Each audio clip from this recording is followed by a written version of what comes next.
Historians and archaeologists agree, waking up in a medieval village would be the most jarring sensory shock a modern person could ever experience. Your favourite historical movies and TV shows have gotten almost everything wrong. The reality of medieval peasant life wasn't just difficult, it was a full-body assault on your senses that would make even the most hardened time traveller question their life choices within minutes. Oh, and if you're enjoying these stories, I'd really appreciate a like or subscribe. Super curious where you're all listening from, so drop a comment with your location and what time it is there. Always blows my mind how people are falling asleep to this all over the world. All right, let's head back to Western Europe during the Middle Ages. Trust me, it's going to be quite a ride. But first, get comfortable. Seriously, adjust those pillows, pull up that blanket, because where we're going, you're going to want to be cozy. So, congratulations. You just woke up in a medieval village sometime around the 14th century. It's dawn or close to it. You're not in a proper bed, nothing like your comfy mattress at home. You're lying on a straw-filled sack on the floor of a single-room house. The scratchy straw pokes through the rough fabric and jabs at your skin.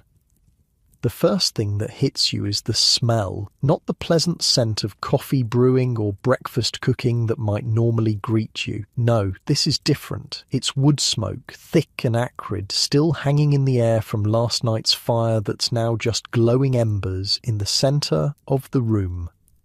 There's no chimney, just a small hole in the thatched roof where some of the smoke escapes. The rest lingers, stinging your eyes and coating the back of your throat.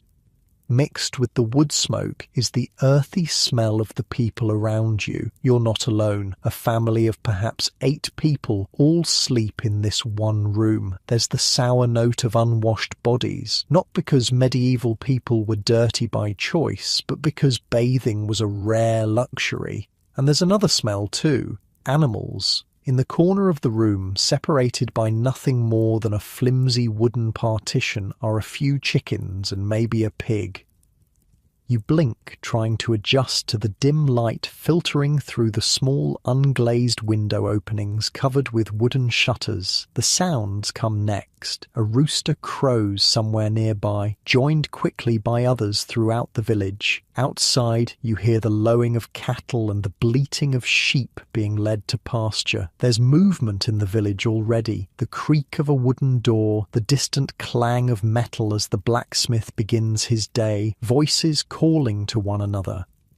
Inside, the family is stirring. The mother is already up, coaxing the fire back to life with practiced hands, adding small sticks to the embers until flames begin to lick upward. The father stretches and yawns beside you, his joints popping as he rises from the hard floor. Children of various ages are rubbing sleep from their eyes, coughing from the smoke. The day waits for no one, mutters the father as he rises. John, fetch water. Mary, help your mother with the pottage.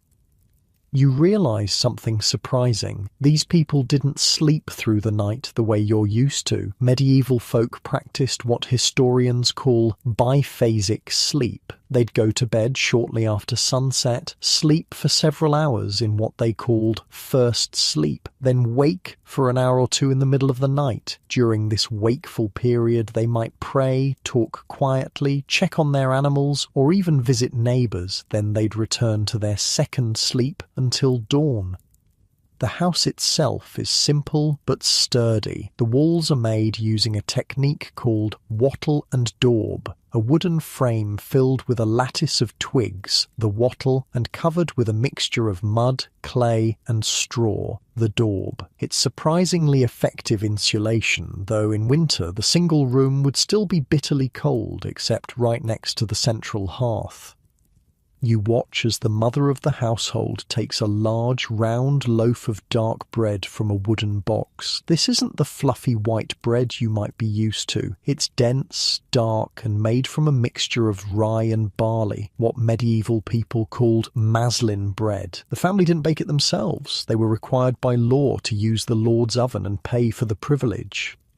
The eldest daughter is stirring a pot hanging over the newly kindled fire. Inside is pottage, a thick porridge-like stew that forms the backbone of the medieval peasant diet. It's made from whatever vegetables are in season, perhaps some dried peas or beans, and occasionally small scraps of meat for flavour. The same pot has likely been simmering for days, with new ingredients added as needed. Near the fire sits a wooden bucket of ale. Yes, ale, not water. Water from streams and wells was often contaminated, but the brewing process made ale safer to drink. It wasn't very alcoholic, perhaps 1% to 2% by volume, but it provided both hydration and calories. Even children drank it as their primary beverage. "Time to break our fast," says the father, tearing the dark bread into chunks and handing them around. Each person gets a wooden bowl of steaming pottage and a chunk of bread. There are no utensils except a shared knife and a few wooden spoons. Most people eat with their fingers and use the bread to sop up the pottage. The meal is simple but filling. It has to be. The day ahead will involve hours of back-breaking labour in the fields. The family eats quickly, with little conversation. Food is fuel, not a social occasion, at least not for an ordinary day. After the quick meal, it's time to head out into the village. You follow the father as he steps through the low doorway of the house. The village is laid out before you, a collection of similar wattle and daub houses clustered around a central green. Beyond them lie the vast open fields where everyone works. The morning air is crisp and filled with sounds and smells that would be alien to your modern senses. Livestock being herded to pasture, the clang of the blacksmith's hammer, the creak of the mill wheel if the village is lucky enough to have one. Women are gathering at the stream to wash clothes. Children are collecting kindling, and men are preparing for a day in the fields.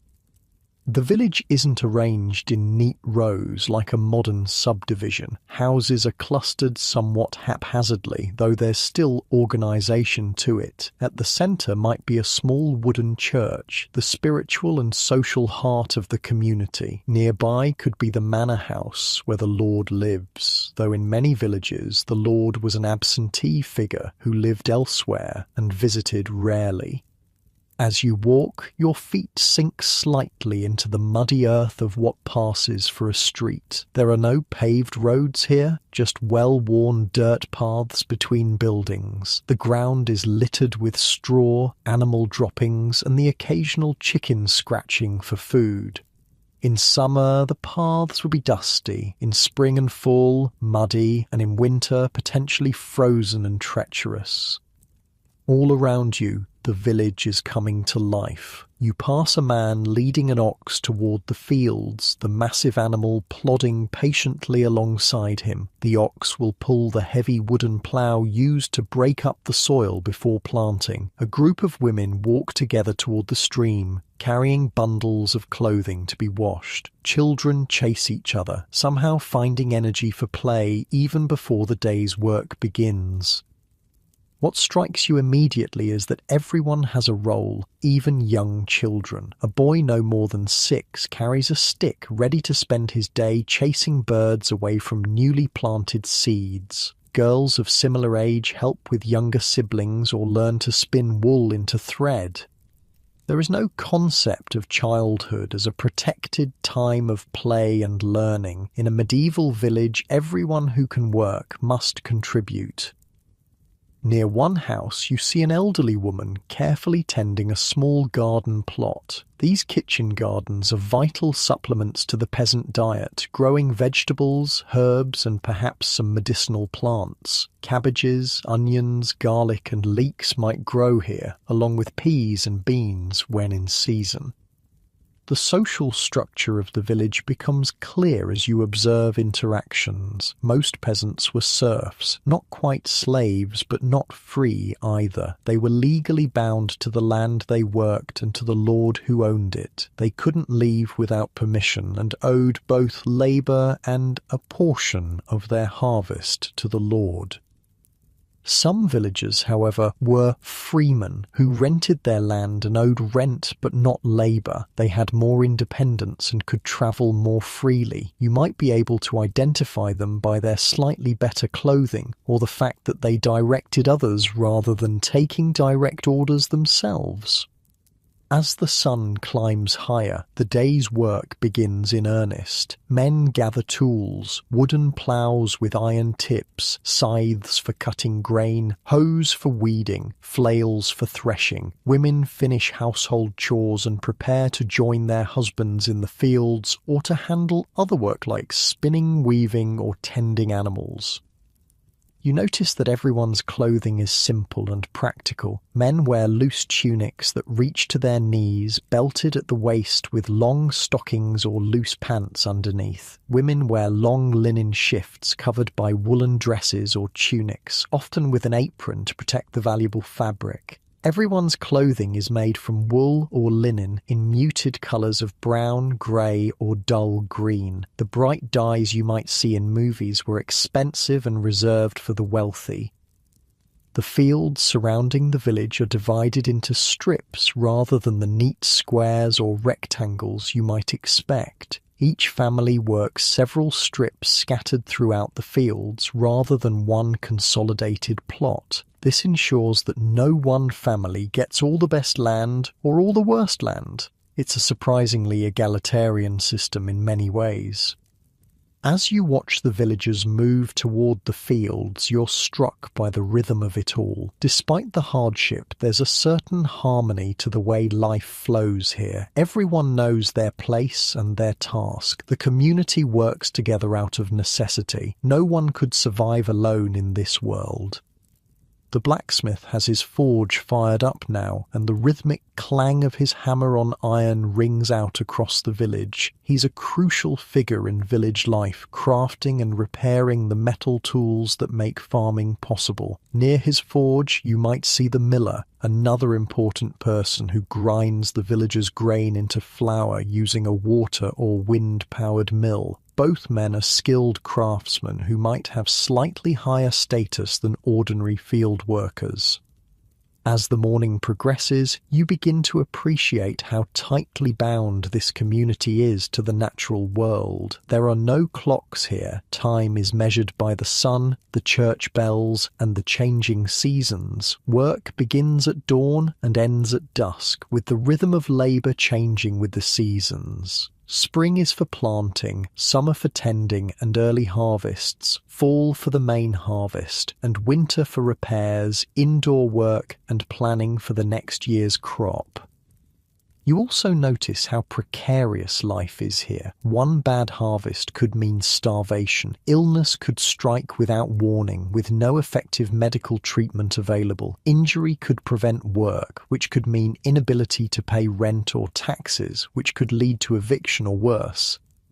The medieval peasant lived constantly on the edge of disaster, with very little security or safety net. Yet despite this precariousness, or perhaps because of it, there's a strong sense of community. Neighbours help each other with difficult tasks like house raising or harvesting. They share tools and resources when possible. They gather for church services, markets, and the occasional feast day or festival that breaks up the monotony of work. As midday approaches, the sun climbs higher in the sky. The morning coolness gives way to warmth, and workers in the field pause occasionally to wipe sweat from their brows. Soon they'll break for the midday meal, another simple repast of bread, perhaps some cheese if they're fortunate, and more ale to quench their thirst. You've survived your first morning in a medieval village. The sensory assault has begun to fade as your brain adjusts to this new reality. The smells that seemed overwhelming at first have become background notes. The sounds of animals, labour, and human voices form a different but not unpleasant soundtrack to the day. What strikes you most, perhaps, is how embodied this life is, how physically present everyone must be. There's no escaping into digital devices, no zoning out in front of screens. Every person here is fully engaged with their physical environment, using their bodies to work, create, and survive. It's exhausting but also connecting in a way that modern life rarely achieves. As you follow the peasants toward their midday break, you wonder what the afternoon will bring in this strange, challenging world so different from your own.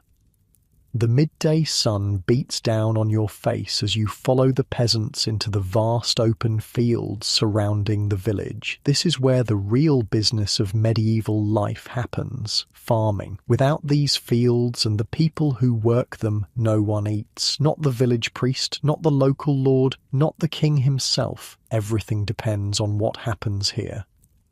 The fields don't look like modern farms with their neat rows and single crops. Medieval fields are a patchwork of narrow strips. From above, they'd resemble a massive quilt of different colours and textures. This strange pattern has a purpose. It's called the open field system, and it's how medieval people distributed both good and bad land fairly among everyone.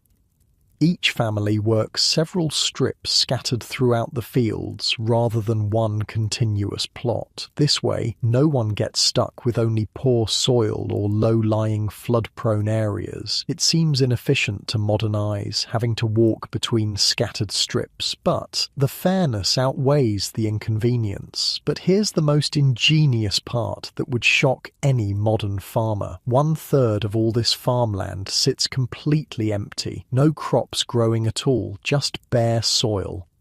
Why waste perfectly good land? You ask a leathery-faced peasant woman walking beside you. She looks at you like you've lost your mind. Fallow field needs rest, same as people. Plant the same field every year and soon nothing grows. This three-field system is medieval agriculture's greatest innovation. The farmland is divided into three huge sections. One grows winter crops like wheat or rye, planted in the fall and harvested in early summer. Another grows spring crops like barley, oats or vegetables, planted in spring and harvested in late summer. The third field lies fallow, deliberately unplanted to let the soil recover nutrients. Each year, they rotate which field serves which purpose. What was fallow becomes winter crops. Winter crop fields become spring crops. Spring fields go fallow. This rotation keeps the soil from becoming depleted and helps manage pests and diseases that might otherwise build up in the soil. Now you're standing at the edge of a field being actively worked. A man leads a team of oxen pulling a heavy wooden plough. The plough has an iron tip called a ploughshare that cuts into the soil, but the rest is wood. Behind the plough walks another man, occasionally leaning hard on the handles to force the ploughshare deeper into tough soil. The oxen strain against their wooden yoke, moving painfully slowly across the field. Ploughing a single acre might take an entire day of exhausting work. You watch as a young boy walks alongside, carrying a long stick. His job is to keep the oxen moving in a straight line, and to prod them when they slow down. "Move, you stubborn beasts," he calls, giving one ox a gentle tap with his stick. For a boy who can't be more than 10, he handles the massive animals with surprising confidence. Behind the plough team comes a group of people with hoes and rakes, breaking up the larger clods of earth turned over by the plough. It's back-breaking work, requiring them to bend over for hours at a time. Their hands are calloused and their faces weathered from years under the sun. The fields seem to stretch forever. A single peasant family might farm 20-30 acres of land. Not all their own, of course. Most of it belongs to the Lord, and the peasants owe him both a share of their crops and labour on his personal fields, called the domain. What strikes you most is how physical everything is. There's no gasoline, no electricity, no hydraulics, just human and animal muscle power. Every calorie of food produced requires many calories of human effort to grow. The energy equation is brutal and unforgiving. "John, the oxen are drifting," shouts an older man from across the field. The boy with the stick quickly corrects the team's path. This is how knowledge transfers in a world without schools or books, through direct instruction, observation, and practice. The tools they use are simple but effective. Besides the plough, you see people working with wooden hoes reinforced with iron edges, wooden rakes, scythes with long curved blades for cutting grain, and flails for threshing, separating grain from stalks. Most tools have wooden handles with small metal components only where absolutely necessary. Metal is expensive and precious. Near the edge of one field, a group of women are weeding by hand, literally crawling along the ground, pulling unwanted plants from among the growing crops. Their fingers move with practiced precision, easily distinguishing valuable plants from weeds. A baby is strapped to one woman's back, sleeping despite the heat and movement. "Marjorie, how fares your mother?" calls one woman to another across the field. "Better today. The fever broke last night," comes the reply. Even while working, information flows through the community. There are no newspapers, no social media, just person-to-person communication that ripples across the village throughout the day. Not all the work happens in the grain fields. In a meadow beyond, a man watches over grazing sheep. Wool from these animals will provide crucial income for the village, as well as material for clothing. Nearby, a woman and 2 children collect wild herbs and berries from the edge of the forest, supplementing the village diet with foraged food. The forest itself is a crucial resource, but it's heavily regulated. Most forests belong to the lord or even the king, and taking wood without permission is a serious crime. Still, villagers have certain rights to gather firewood, food, and let their pigs forage for acorns and roots under the trees. The sound of a distant bell pulls you from your observations. It's coming from the village church, marking the hour of sext, around midday. For a moment, all work pauses. Some peasants make the sign of the cross. Others simply take the opportunity to stretch their backs and wipe sweat from their brows. "Time for dinner," says a grey-bearded man, leaning his hoe against a tree. Dinner, in medieval parlance, is the midday meal, not the evening one. People begin to gather in small groups, sitting in whatever shade they can find. From rough cloth bags, they pull out their midday provisions. The meal is simple, more of that dark, dense bread you saw at breakfast, perhaps with a bit of cheese or dried meat for those fortunate enough to have it. Some have brought small earthenware jugs of ale to wash it down. You join a family sitting under a gnarled oak tree at the field's edge. The father tears his bread into pieces, handing them to his children before taking any himself. They eat mostly in silence, too tired for much conversation and knowing they must soon return to work. "Will we finish the north field today, father?" asks a boy of perhaps 12. "God willing," the man replies. "If not today, then tomorrow." There's a patient acceptance in his voice. Nature and weather dictate the rhythm of work, not clocks or schedules. Some tasks simply take as long as they take. As they eat, you notice how the family's hands tell the story of their lives. Even the children have calluses and dirt ground into their skin that will never truly wash away. The mother's fingers are permanently stained from years of processing wool and plants for dye. The father's hands are massive and gnarled, shaped by decades of gripping tools. Beyond the fields, you can see other villagers engaged in different types of work. Down by the stream, women beat laundry against rocks, the wet cloth slapping in a syncopated rhythm. Near the edge of the village, wood smoke rises from the blacksmith's forge, and the rhythmic clang of his hammer echoes across the fields. The blacksmith is essential to village life. He makes and repairs the metal parts of farming tools, shoes the oxen and horses, and creates everything from nails to door hinges. His is a position of respect, as his skills can't be easily replaced. Similarly important is the miller, who grinds the village grain into flour using a water-powered mill built on the stream. The miller takes a portion of the flour as payment, a practice that sometimes causes grumbling among the villagers who suspect him of taking more than his fair share. After the brief rest, everyone returns to their labour. The afternoon work has a different quality than the morning's, slower, more measured, conserving energy for the long hours ahead. The sun is at its zenith now, beating down mercilessly. Women have covered their heads with linen cloths for protection, while men sweat freely, their tunics sticking to their backs. Work is communal whenever possible. For tasks like harvesting, the entire village might work together, moving from one family's strips to another's so that no crop is lost to bad weather because there weren't enough hands to bring it in quickly. This cooperative aspect of medieval village life stands in stark contrast to modern individualism. Here, survival depends on community. No single family could manage alone. They need the collective knowledge, labour, and support of the entire village. Watch how Thomas sharpens his scythe, a father instructs his son. He has the lightest touch in the village. The boy observes carefully as an older man runs a whetstone along the curved blade in fluid, practiced motions. This is how specialized knowledge transfers, through direct demonstration and years of practice. There are no instruction manuals, no YouTube tutorials, just the accumulated wisdom of generations passed down through word and example.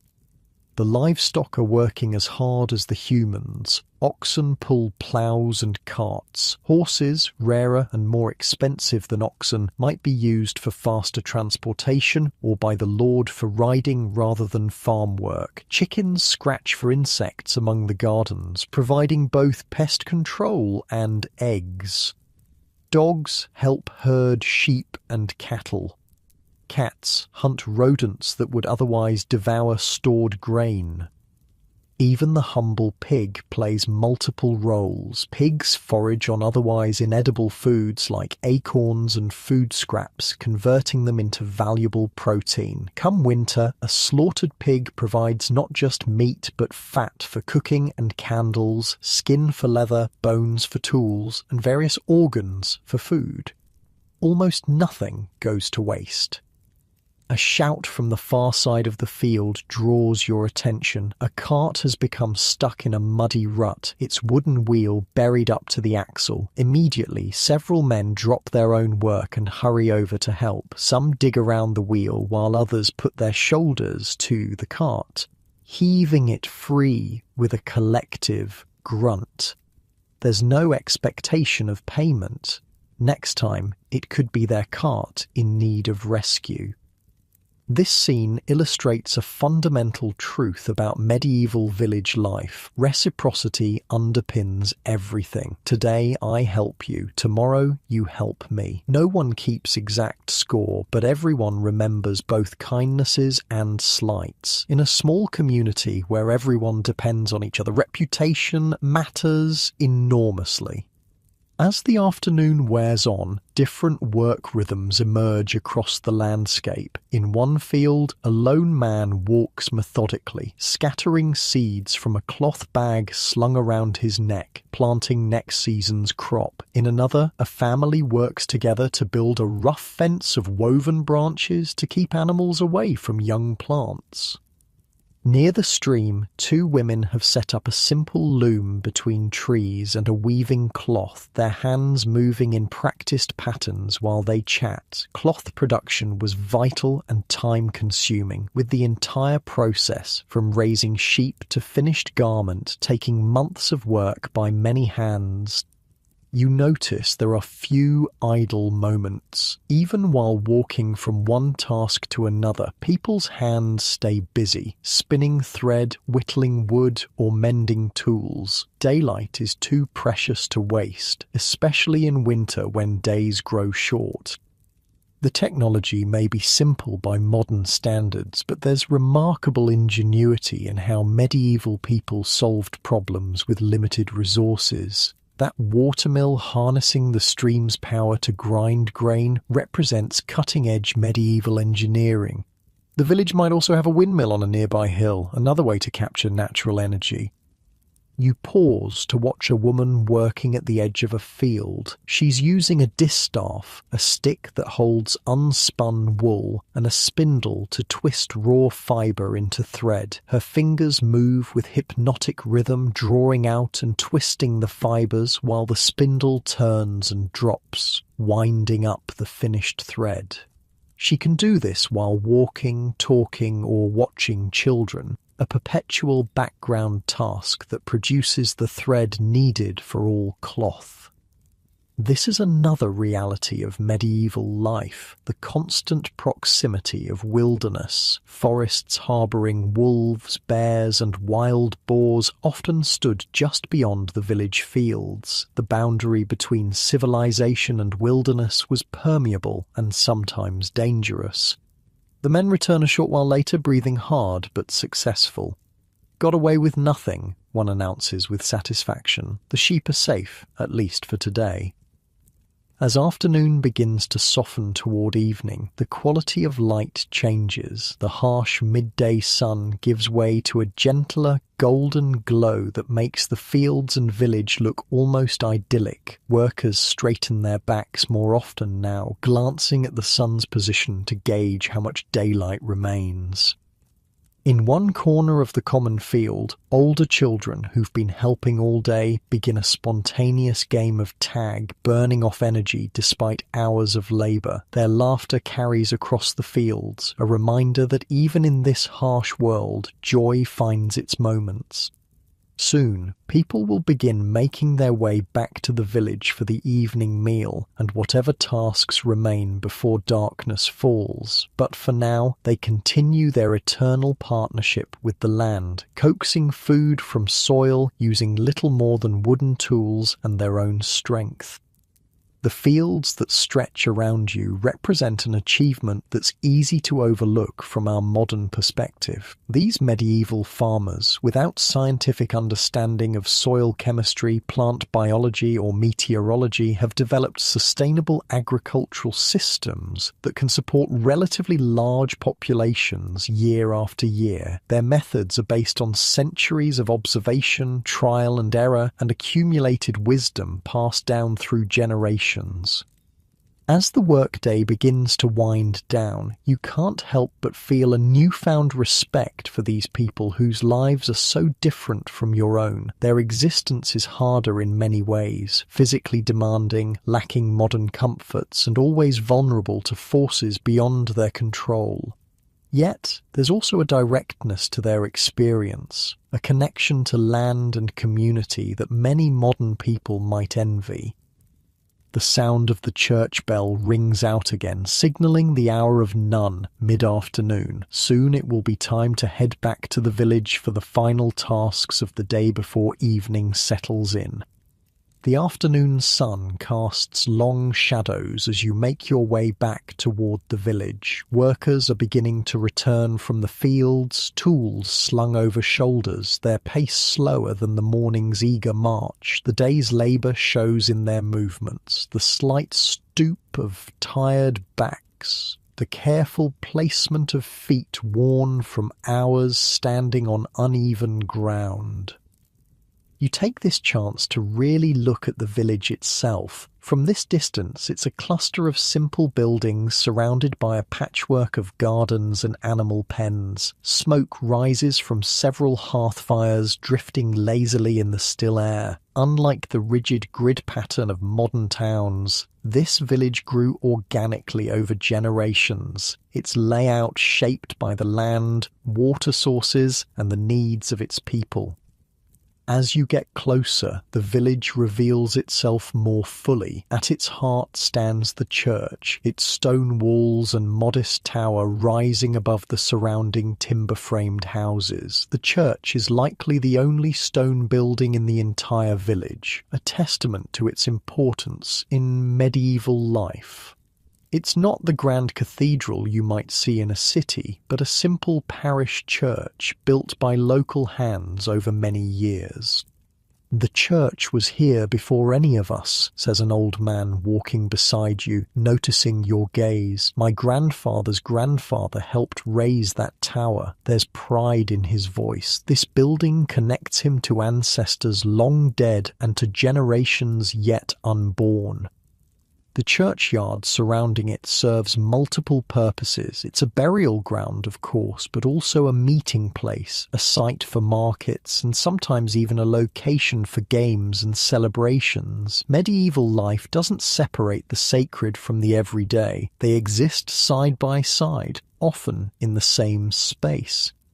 Near the church, but set slightly apart, stands a larger, better-built house, the manor house. This belongs to the lord who owns the village lands, though he might rarely be present. Instead, his steward or bailiff might occupy it, overseeing the collection of rents and services owed by the villagers. The rest of the buildings cluster around these two centres of power, religious and secular. Most are simple one-room houses like the one you woke up in this morning, built of timber frames with wattle and daub walls and thatched roofs. Some larger families might have two-room houses, with a slight separation between living and sleeping areas. Watch out! You step aside as a small herd of sheep moves past, guided by a boy with a long stick and a shaggy dog. The animals are being brought in from pasture for the night, headed for a communal pen where they'll be safe from wolves and thieves. Animals are everywhere in the village. Chickens scratch in the dirt between houses, a few goats nibble at weeds growing alongside a fence, and pigs root around the edges of yards. Unlike modern farms where animals might be confined to separate areas, here they're integrated into daily life, often sharing living space with their human owners.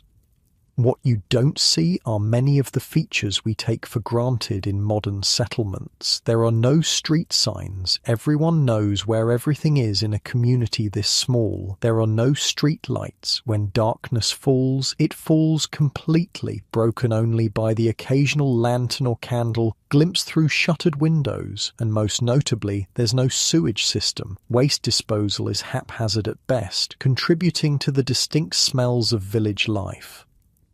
You follow the path toward the centre of the village, your feet sinking slightly into the muddy earth. The ground is uneven, rutted by cartwheels and animal hooves and littered with straw, chicken feathers and less identifiable debris. In dry weather, dust would rise with every step. In wet weather, mud can become ankle deep.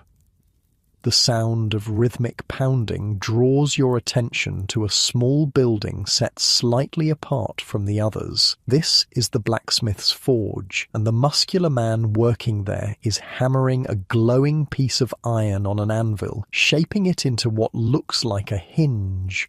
Sparks fly with each blow, and the heat from the forge is intense even from several paces away.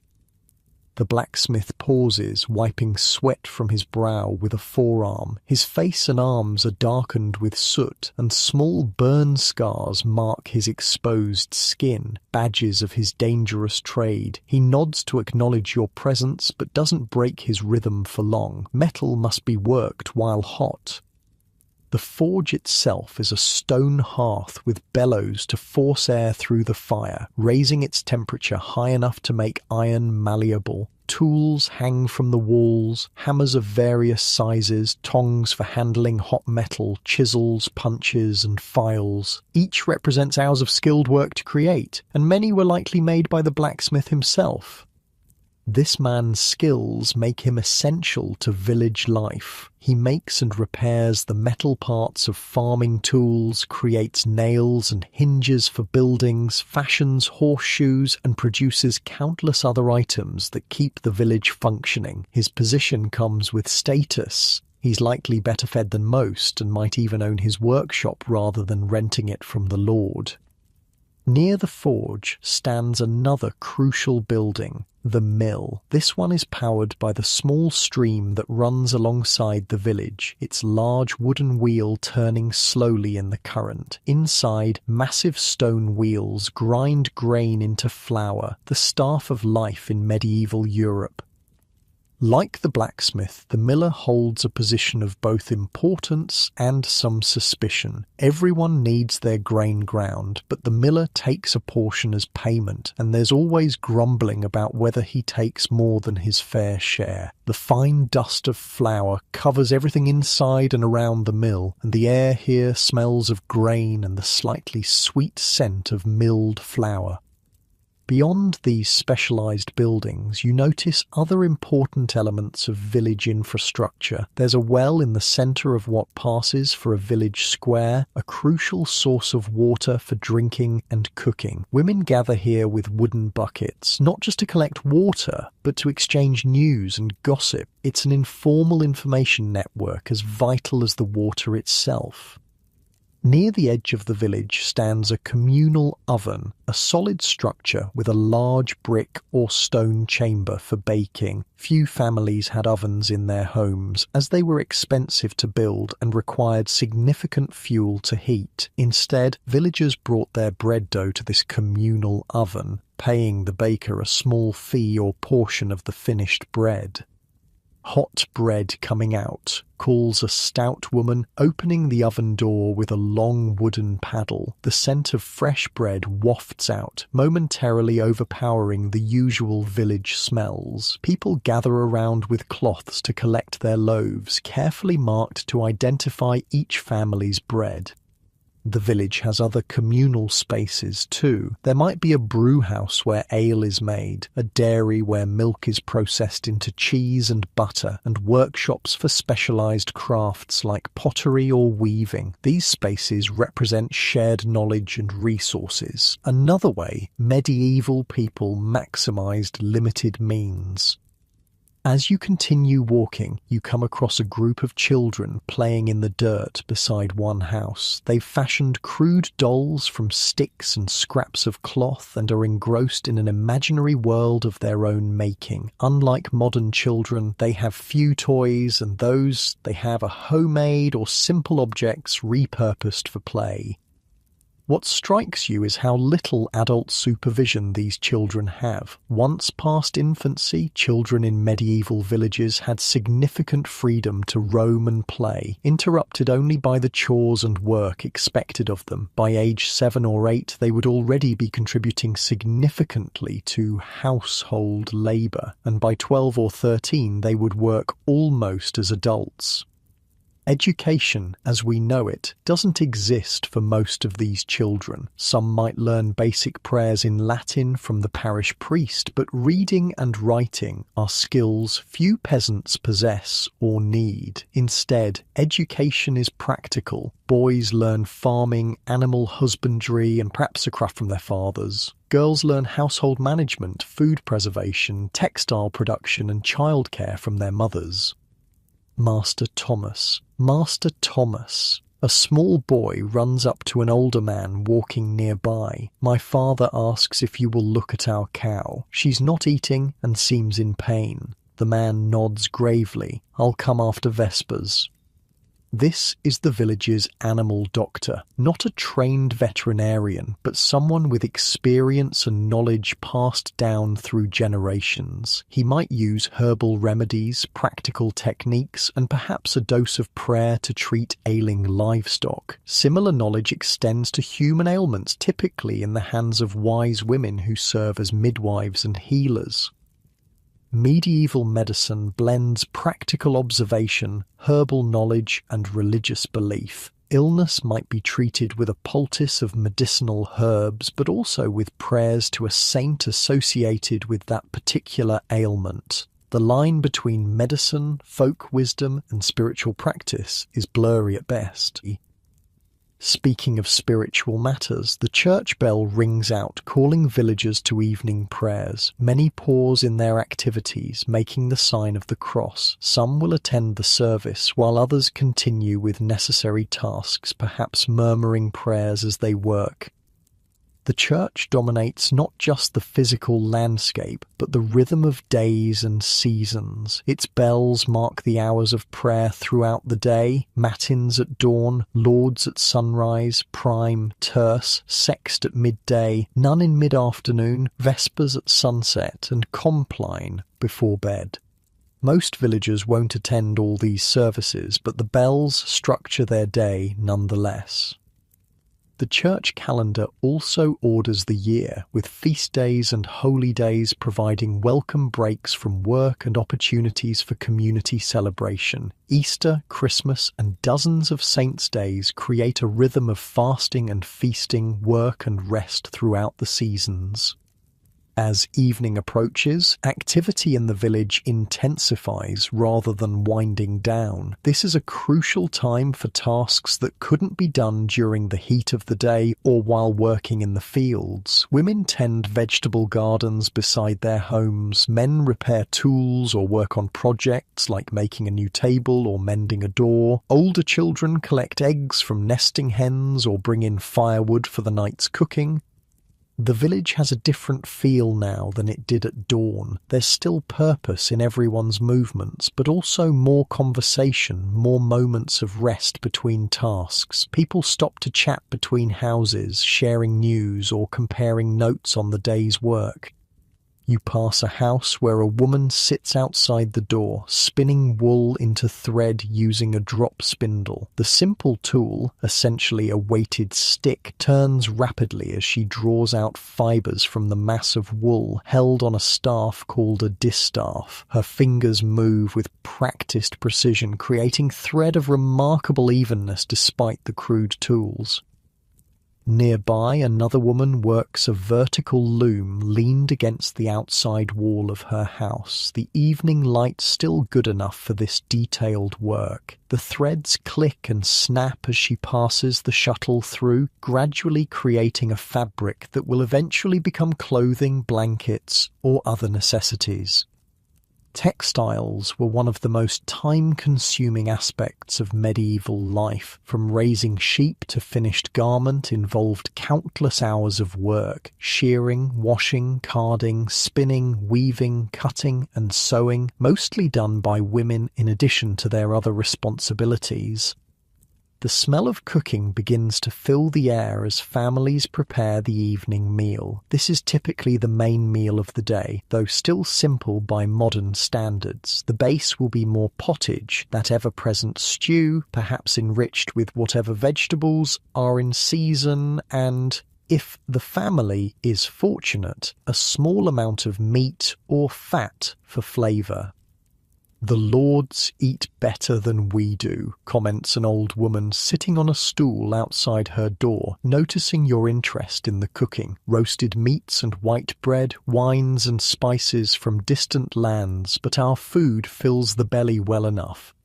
She's right about the class differences in diet. The nobility and wealthy merchants enjoy a vastly different cuisine from peasants. More meat, more variety, more imported luxuries like sugar and exotic spices. Even their bread is different. Fine white loaves made from sifted wheat flour, rather than the coarse dark bread of the common people.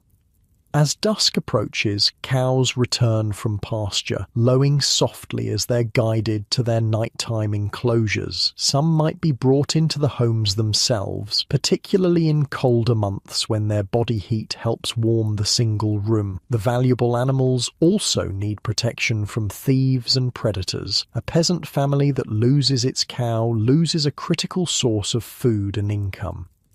Chickens roost for the night, finding perches in trees, on fences, or in simple coops. Pigs settle into muddy wallows or crude shelters. Dogs, both working animals and companions, curl up near doorways or fire pits, still alert to unusual sounds or movements even as they rest. The village prepares for night, a time of vulnerability in a world without reliable artificial light. Shutters are closed over window openings. Doors are barred, not with locks, which are expensive and rare, but with simple wooden bars across the inside. Fires are banked to provide some heat through the night while minimizing the risk of spreading to the highly flammable thatched roofs. Fire is perhaps the greatest physical danger to a medieval village, with buildings made primarily of wood, straw, and dried mud, and with open flames used for cooking, heating, and light. A single careless moment could lead to disaster. Village laws often include strict regulations about fire safety, with heavy penalties for those who endanger the community through negligence. But there are other dangers too. Disease that can spread rapidly through closely packed dwellings with poor sanitation, threats from wild animals or human outlaws, and always the spectre of famine if crops fail or armies pillage the stored food. Medieval villagers live with a level of precariousness that modern people rarely experience. Yet, despite these challenges, or perhaps because of them, the sense of community is palpable. As darkness falls, you notice small groups gathering in the last light. Men sit on logs outside a house, discussing the weather and crop prospects while whittling or mending nets. Women work together to process vegetables for storage, their hands busy even as they talk and laugh. These evening gatherings serve multiple purposes. They're social occasions, certainly, but also opportunities to share labour, exchange information, and reinforce the bonds that help the community survive. Stories are told, songs are sung, problems are solved collectively. In a world without books, television, or internet, human interaction is the primary source of both entertainment and information. The church bell tolls again, marking the end of another day in this medieval village. One by one, families retreat into their homes for the evening meal, and then, not long after, to sleep. With darkness comes an almost complete halt to activity. Candles and rushlights are too expensive to burn for long, and the next day's work will begin with the dawn. As night settles fully over the village, the stars emerge in a sky untainted by light pollution. The Milky Way stretches in a brilliant band overhead, and without modern distractions, the people here know the night sky intimately. They can track the seasons by the stars' positions and tell time by the moon's path. Tomorrow will bring another day much like this one, the eternal cycle of agricultural life, punctuated by church festivals, seasonal changes, and the occasional extraordinary event like a wedding, birth, or death. For now, the village sleeps, gathering strength for the work to come. Night has fallen over the medieval village. The vast blanket of stars above seems to hang just beyond the reach of your fingertips, so bright and numerous they cast faint shadows on the ground. Without electric lights to compete, the night sky puts on a show few modern people ever witness. The Milky Way stretches in a luminous band from horizon to horizon, and shooting stars scratch brief lines across the heavens. But you're not outside to stargaze. You've joined a family in their one-room home for the evening, sitting on a rough wooden bench pulled up to the central hearth. The fire provides the only light, casting flickering shadows that dance on the wattle and daub walls. The smoke rises toward the hole in the thatched roof, though plenty lingers, stinging your eyes slightly. "Move closer to the fire, friend," says the father of the household, noticing you rubbing your arms against the evening chill. Night air carries sickness. Medieval people held strong beliefs about health that mixed practical observation with superstition. Night air was indeed considered dangerous, not entirely without reason, as malaria, literally bad air, and other diseases seemed to strike more often after sunset. They didn't understand about mosquitoes being more active at night, but they noticed the pattern. The family has finished their evening meal, another round of pottage, somewhat thicker than breakfast's version and containing bits of salted pork for flavour. They've also had more of the coarse bread and perhaps some cheese or eggs. The wooden bowls have been wiped clean with the last pieces of bread, then stacked on a shelf until morning.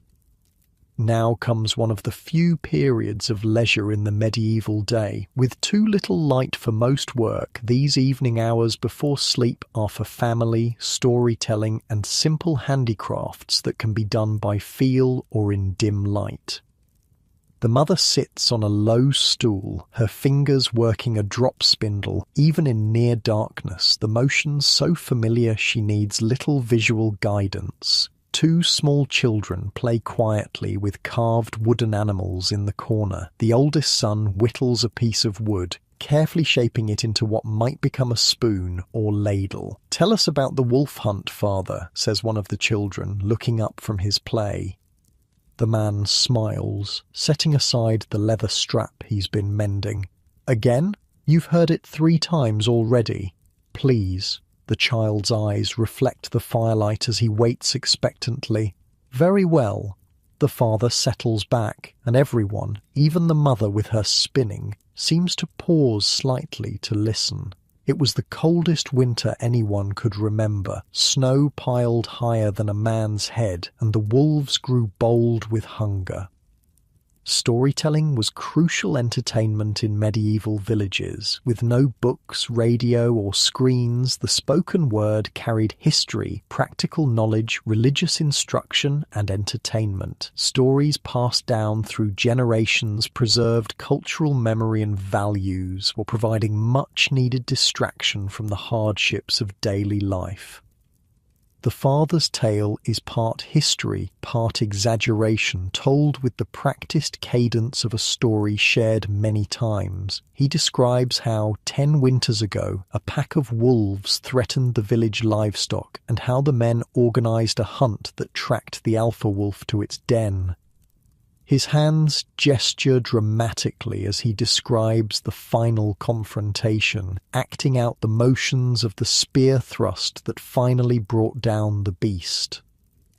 "And its pelt still keeps our feet warm in winter," he concludes, pointing to a worn wolfskin used as a rug near the bedding area. The children sigh with satisfaction, having gotten exactly what they wanted from a tale they already know by heart. Medieval entertainment wasn't about novelty. Familiar stories repeated with slight variations provided comfort and reinforced shared values and identity.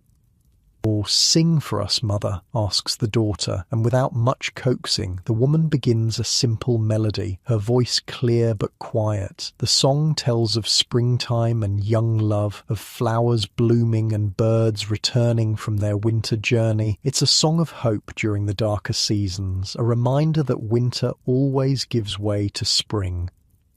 Such music was another vital form of entertainment. Songs accompanied work in the fields, religious celebrations, and quiet family evenings like this one. They preserved history, told stories, shared wisdom, and simply brought beauty into lives often marked by hardship. Most were passed down orally, with regional variations developing over time. As the mother sings, the father takes up a simple wooden pipe, a recorder-like instrument with finger holes that can produce a range of notes. He plays a gentle harmony to her melody, the music filling the small space with warmth that seems to push back against the night's chill. Not every family had musical instruments, but many created simple ones. Pipes carved from elder branches, drums made from stretched animal skins, stringed instruments fashioned from gourds or wood. Music making wasn't reserved for specialists. It belonged to everyone as both personal expression and community building. When the song ends, the family sits in comfortable silence for a moment. Then the father yawns and stretches. "Time for prayers before sleep," he says, and everyone kneels facing the small wooden cross fixed to the eastern wall. The family recites the Lord's Prayer in Latin, the words memorized through repetition rather than reading. Few peasants could read Latin or understand it fully, but the familiar rhythms of these prayers connected them to their faith and to Christians throughout Europe who spoke the same words each night. After prayers, preparations for sleep begin. The fire is banked, carefully covered with ashes to keep the coals alive until morning without risking a house fire. Water is brought in from the rain barrel outside and covered to keep dust and insects out. The door is barred with a wooden plank that fits into brackets on either side. The family doesn't undress fully for bed as modern people would. They might remove outer layers or belts, but most sleep in the same linen undergarments they've worn all day. Changing clothes daily wasn't practical when most people owned only one or two complete outfits. The sleeping arrangements are communal by necessity. The parents and youngest children share the single raised platform bed, little more than wooden planks covered with a straw-filled mattress and woolen blankets. Older children and any guests or relatives sleep on straw pallets laid directly on the earthen floor. Privacy, as we understand it, wasn't a concept in medieval peasant homes. The single room served all functions: cooking, eating, working, socializing, and sleeping. Even intimate moments between husband and wife might occur with only the thinnest pretense of privacy. Perhaps a blanket hung temporarily as a divider while children pretended to sleep. Before the last light is extinguished, a simple oil lamp with a floating wick, the mother checks on the smallest child, tucking the blanket more securely around her. The gesture of maternal care transcends time, identical to what a mother might do today, a reminder of how much remains constant in human experience despite vast differences in material circumstances. "Sleep well," murmurs the father as the lamp is pinched out. Dawn comes early. Darkness envelops the house completely. Without any artificial light sources, the night is profoundly black, broken only by the dull red glow of banked coals in the hearth. The sounds change too. The settling of the wooden structure as temperature drops, the soft breathing of sleeping children, occasional rustling of animals in their corner of the room, and from outside the hoot of an owl hunting in the fields. Not everyone in the village retires so early, though. In some homes, particularly during winter when nights are long, neighbours might gather for communal activities that are easier done in groups. Women might bring their spinning or weaving, working together by the light of a shared fire while sharing gossip and songs. Men might repair fishing nets or carve tools, sharing the light and warmth while discussing crops or village politics. These gatherings served practical purposes beyond sharing resources. They reinforced community bonds, distributed knowledge, settled minor disputes informally, and provided crucial social support. In a world without phones or internet, face-to-face interaction was the only way to maintain the social networks everyone depended on for survival. Some evenings brought special entertainments. A travelling minstrel might arrive, bringing news from distant places along with music and stories. Such visitors were rare treats in isolated villages, greeted with excitement and rewarded with food, drink, and perhaps a few precious coins for their performances.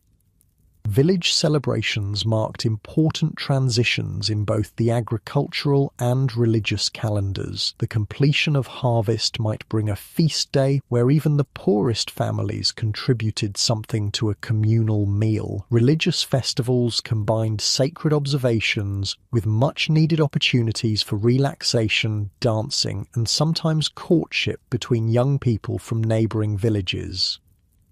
Weddings were major community events, often scheduled for after harvest when food was most plentiful. The entire village would participate, contributing food, music, and manual labour to preparations. Such celebrations might last for days, providing a welcome break from routine and cementing relationships between families who would depend on each other through hardship and prosperity alike.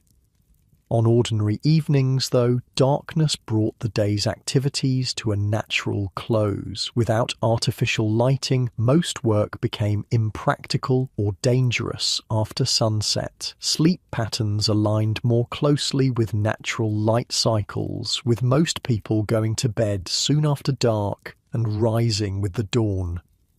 This doesn't mean medieval people slept a solid 8 hours through the night. Historical evidence suggests they practiced what's called biphasic sleep, sleeping for several hours after sunset, first sleep, then waking for an hour or two around midnight before returning to second sleep until dawn.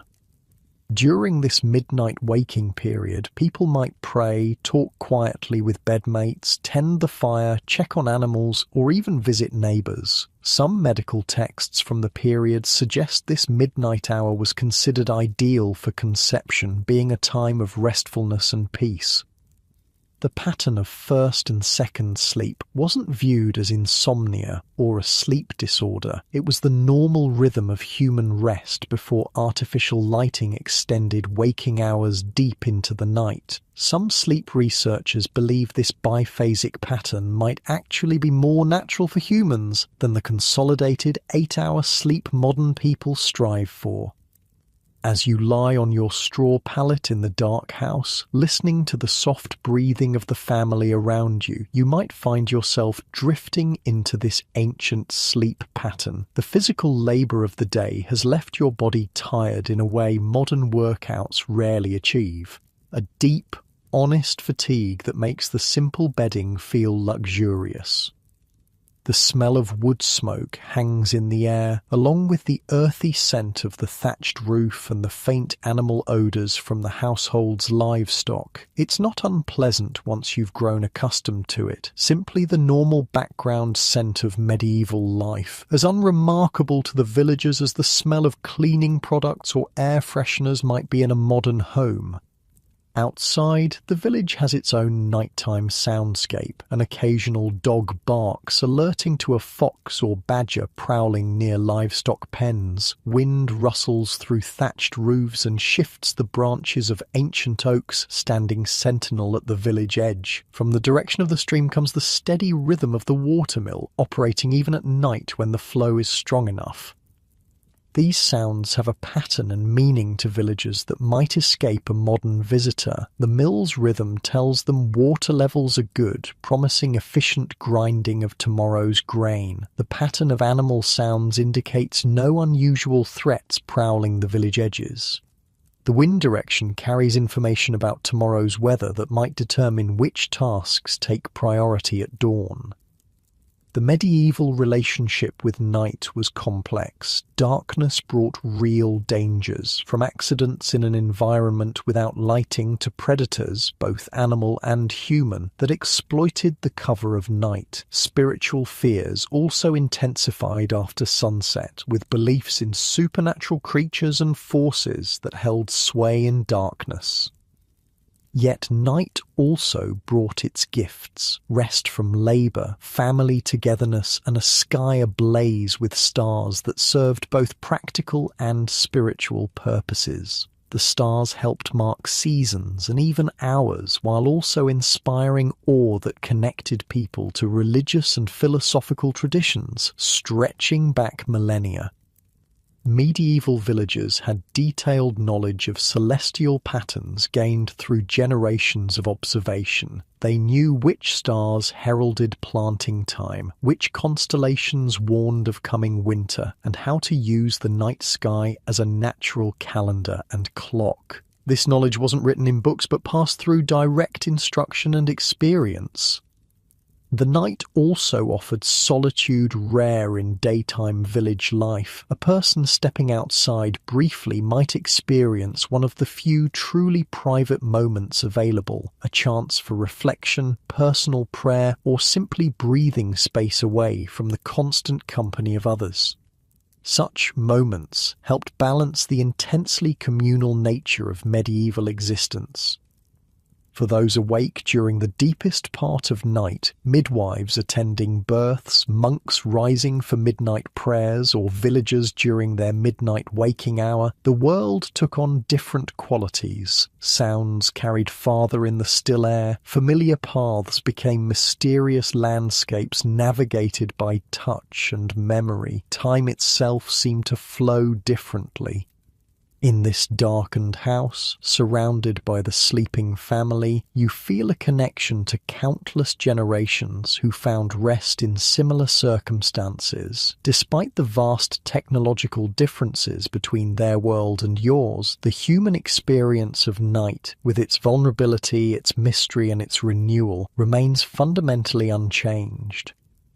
Sleep comes easily after the physical demands of a medieval day. Your thoughts slow as your body settles into the simple bedding. The last sounds you register are the soft crackling of banked embers and the deep, steady breathing of people who will rise before dawn to begin another day of tending fields, animals, and each other in their carefully balanced world.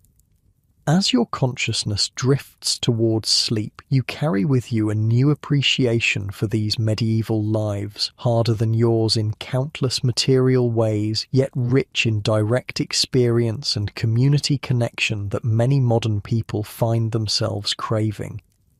The medieval village sleeps now under its canopy of stars, the same stars that will shine over it tomorrow night and for centuries to come. In the stillness before dreams take hold, there's comfort in that continuity, a thread connecting your temporary visit to the ongoing story of human lives, lived in rhythm with land and sky, season and community. Dreams come easily on your straw pallet. The physical exhaustion of a day in medieval life settles deep in your muscles, a kind of tiredness modern gym workouts rarely achieve. This is the honest fatigue that comes from using your body as the primary tool for survival. The darkness is complete, wrapped around the sleeping household like a thick blanket. When you wake, it's not yet dawn. The house is dark except for the faint red glow of the banked fire. Someone has risen in the night to add a small log, keeping the precious embers alive until morning. You hear soft breathing from the sleeping family around you. This midnight waking would be perfectly normal to medieval people. The father of the household sits up on his straw mattress. He doesn't seem surprised to see you awake too. The midnight hour, he whispers, careful not to disturb the others. A good time for thinking. Medieval people called this period between their first and second sleep the watch. It was a treasured time for prayer, quiet conversation, or simple reflection. In winter, when darkness stretched for 14 hours or more, this midnight waking provided a natural break in the long night. "I think about the seasons ahead," the man says, poking gently at the fire. "Spring planting isn't far now. The church bells will ring for Candlemas soon, halfway between winter solstice and spring equinox." His words reveal how medieval people marked time, not by abstract months on a calendar, but by the natural cycle of seasons punctuated by church festivals. Their year followed an ancient rhythm, the solstices and equinoxes marking the sun's journey, with cross-quarter days between them creating 8 segments to the year. Each transition brought its own traditions, tasks and expectations. Candlemas in early February marked the first stirrings of spring preparation. Across Europe, peasants would begin checking their ploughs, sorting seeds and watching for signs of warming earth. The exact timing varied by region. What worked in southern France wouldn't apply in northern England, so local knowledge passed down through generations was crucial. "The old ones say to watch the elder bushes," the man continues. "When their buds swell, it's time to prepare the field edges. My father taught me that, and his father before him. This generational knowledge kept communities alive through centuries of change. Without books or formal education, practical wisdom had to transfer directly from person to person. Children learned by watching, helping, and gradually taking on more responsibility until they mastered complex skills. The conversation drifts into comfortable silence. Outside, an owl hoots, then another answers from farther away. Eventually, the man yawns and settles back onto his mattress. "Sleep well," he murmurs. "The second sleep is always the sweetest." You drift back to sleep, pulled down by the deep quiet that only comes in a world without electrical hum or distant traffic. This time your dreams are filled with medieval images, fields of swaying grain, church bells marking the hours, hands working wool into thread with practiced motions. When you wake again, pre-dawn light filters weakly through the cracks around the door and the smoke hole in the roof. The family is already stirring. The mother kneels at the hearth, coaxing yesterday's embers into new flames. Children roll up their sleeping pallets. The day begins again, as it has thousands of times before in this ancient rhythm. But today, you notice something different in the quality of light, in the sounds coming from outside. There's a subtle shift in the air, a barely perceptible softening. You've slept through the final weeks of winter, and the first whispers of spring have arrived in the medieval world. "Feel that?" asks the mother, noticing your expression as you step outside with a wooden bucket to fetch water from the rain barrel. The turning of the year, still cold, but different. She's right, though frost still crunches underfoot. The morning birdsong has changed. New voices have joined the chorus, migrants returning from southern wintering grounds. The village looks the same, but there's a different energy as people move between tasks with slightly more vigour in their steps. Medieval people were exquisitely attuned to these seasonal transitions. Their survival depended on reading subtle signs in nature and responding appropriately. Plant too early and frost kills the seedlings. Delay too long and the growing season becomes too short for crops to mature. Each decision carries weight when your food supply for the year depends on it. At the edge of the village, men are examining their ploughs, checking wooden beams for cracks and iron shares for wear. They discuss repairs needed before the earth is soft enough to break. Women sort through stored seeds, testing for viability by nibbling on grains to check if they're still firm and alive inside.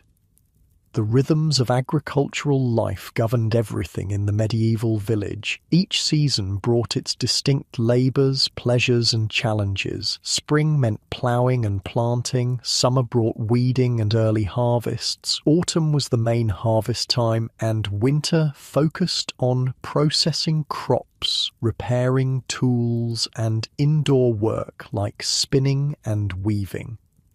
These seasonal patterns created a life that flowed in cycles rather than the linear progression modern people often experience. The medieval peasant didn't think about advancing in life the way we might. Success meant maintaining balance, having enough food to last until next harvest, keeping healthy livestock, raising children who would continue working the land.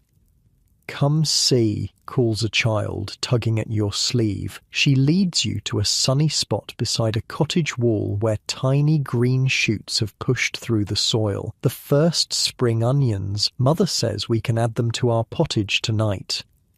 The child's excitement over these small green sprouts makes perfect sense in context. After months of stored foods and limited options, the first fresh greens of spring were precious. They provided vital nutrients missing from winter diets and signalled the end of the hungry gap, that dangerous period when last year's stores ran low before new crops were ready. Everywhere in the village you see preparations for the seasonal shift. Men clean out animal pens, spreading the valuable manure on fields to enrich the soil. Women air out winter bedding and clothing, hanging woolen items in the spring sunshine to discourage moths and refresh fibres. Older children clear drainage ditches to handle the spring rains, while younger ones collect kindling from the forest edge. The village works together with minimal discussion. Everyone knows their role in this ancient choreography of survival. What strikes you is how integrated everything is. Nothing exists in isolation. The livestock provide manure for fields, which grow grain for humans and animals alike. Wood ash from fires becomes potash fertilizer. Even human waste gets repurposed into the agricultural system. This circular economy wasn't driven by environmental ideology but by necessity and practicality. In a world where nothing could be easily replaced or purchased, everything had value. Medieval villagers were masters of reuse, repair, and recycling out of sheer need. By midday, you find yourself helping a group of women prepare vegetable beds near their cottages. These kitchen gardens supplemented the main field crops with vegetables, herbs, and medicinal plants. The women chat as they work, hands moving with practiced efficiency. My grandmother swore by planting by the moon, says an older woman, breaking up soil clods with a wooden tool. Root vegetables when the moon wanes, leafy plants when it waxes. The others nod in agreement. Medieval agriculture blended practical observation with folkloric elements and spiritual beliefs. The phases of the moon, positions of stars, and religious calendar all influenced when certain tasks were performed. Some of these traditions had practical foundations. Others were simply ways to organize time and maintain cultural identity. As you dig alongside them, you realize how physically connected these people are to their food supply. Every calorie that enters their bodies has been touched by their hands multiple times. Sowing, tending, harvesting, processing, cooking. There's an intimacy with sustenance that modern people rarely experience. The priest says, "We'll bless the ploughs this Sunday," mentions a younger woman. Then the men can begin turning the earth if the weather holds. The blessing of tools and seeds was another way medieval Christianity integrated with agricultural life. Religious observances didn't exist separately from daily work. They sanctified and structured it. Planting began with prayer, harvests ended with thanksgiving, and the cycles of nature were seen as reflections of divine order. As afternoon stretches toward evening, you wander toward the village edge, where several men are working on a shared project. They're repairing the simple wooden bridge that crosses the stream, replacing worn planks and reinforcing supports weakened by winter floods. This kind of commons maintenance happened regularly, with all able-bodied villagers expected to contribute to projects benefiting the entire community. Roads, bridges, the village well, and defensive structures all required collective upkeep. Labour was the tax everyone paid for community membership. "Hold this steady," directs an older man, positioning a wooden beam. You step in to help, feeling the rough timber under your hands. The wood still holds the winter chill, but the men's exertions have them sweating despite the cool air. They work with quiet efficiency, each understanding their role without need for constant direction. What they're building isn't beautiful by modern standards, just functional logs and planks fitted together with simple joinery and wooden pegs, but it will serve its purpose reliably for years until the next round of repairs. Medieval infrastructure wasn't built for permanence, but for maintainability with limited resources. As the light begins to soften toward evening, the church bell rings out, calling people to Vespers, the sunset prayer service. Some villagers set aside their work immediately and head toward the small stone church. Others continue with urgent tasks, perhaps murmuring prayers as they work. The bell marks time, but doesn't command universal obedience. Practical needs sometimes take precedence even in this deeply religious society. You follow those going to the church, ducking your head to enter through the low stone doorway. Inside, the space is simple but peaceful. Shadows gather in the corners while the last sunlight filters through small, high windows. There's no glass, just wooden shutters that can be closed against bad weather.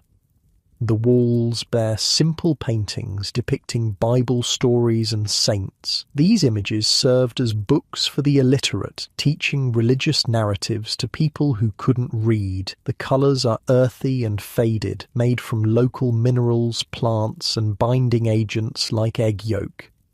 Villagers stand or kneel on the packed earth floor. There are no pews in this humble parish church. The priest, scarcely more educated than his flock but set apart by his role, leads Latin prayers in a sing-song voice. Few understand the words, but everyone knows when to respond with Amen or make the sign of the cross.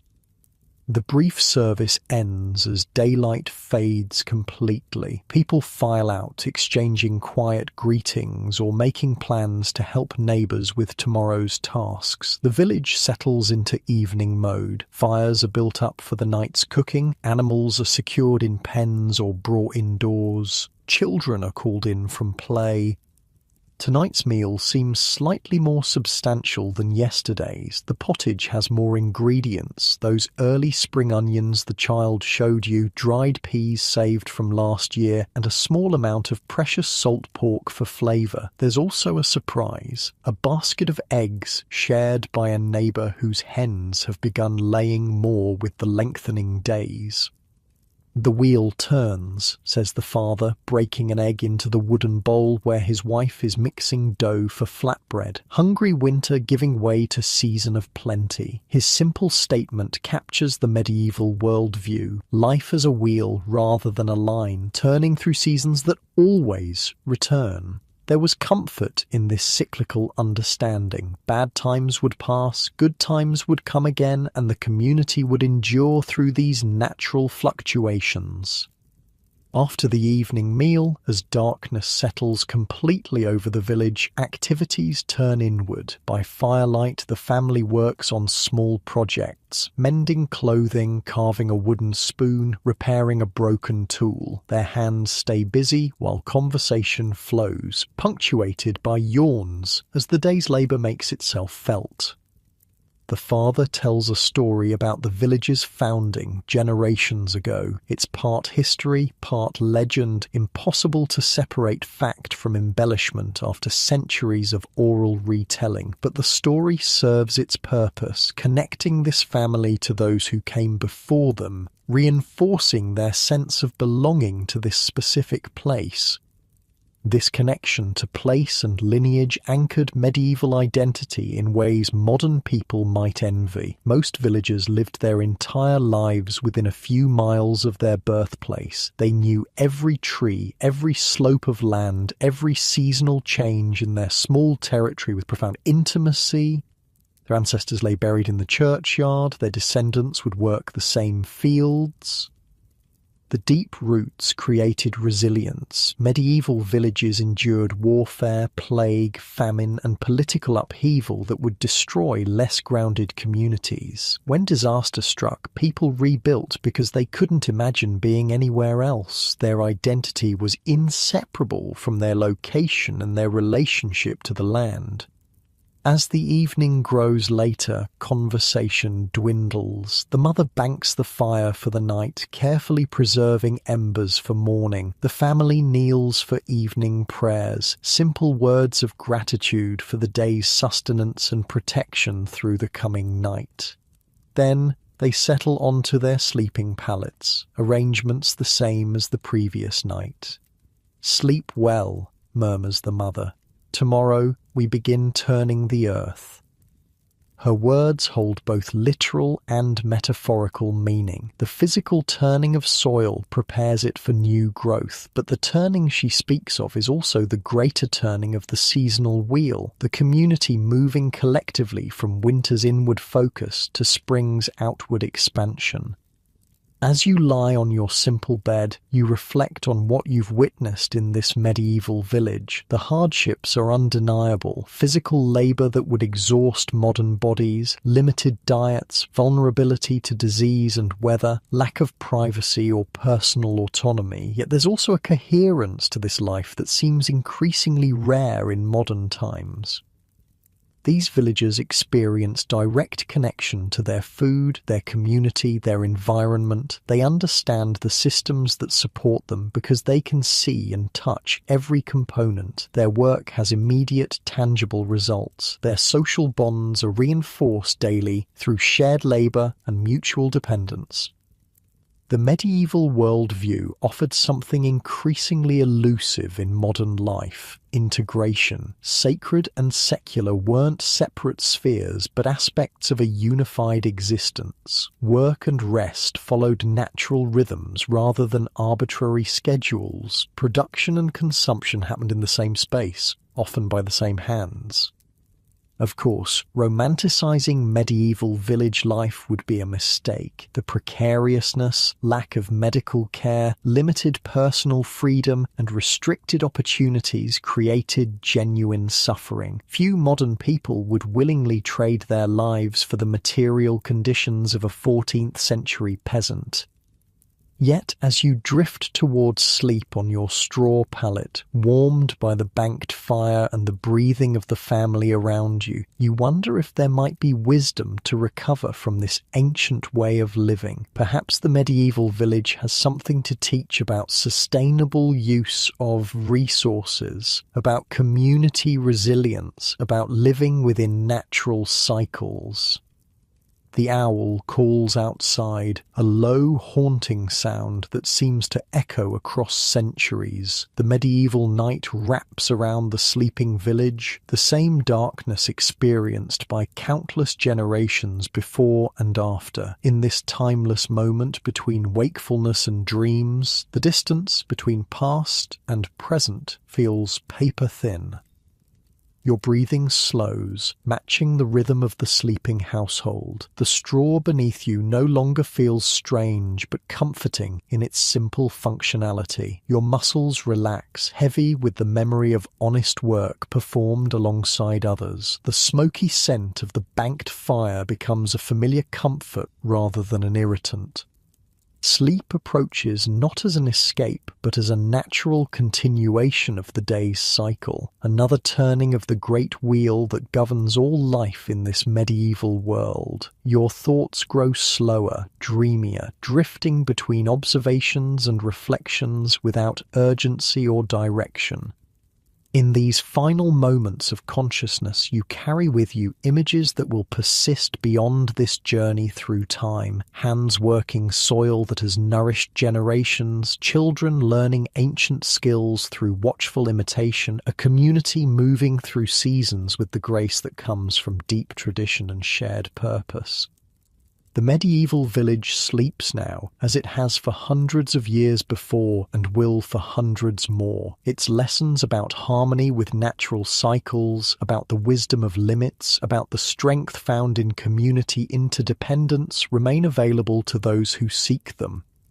As you finally surrender to sleep, there's comfort in knowing these patterns endure somewhere in our collective memory, waiting to be rediscovered when needed. And with that thought, you drift into dreams, carried on the timeless current that flows between past and present, between waking and sleeping, between what was and what might be again.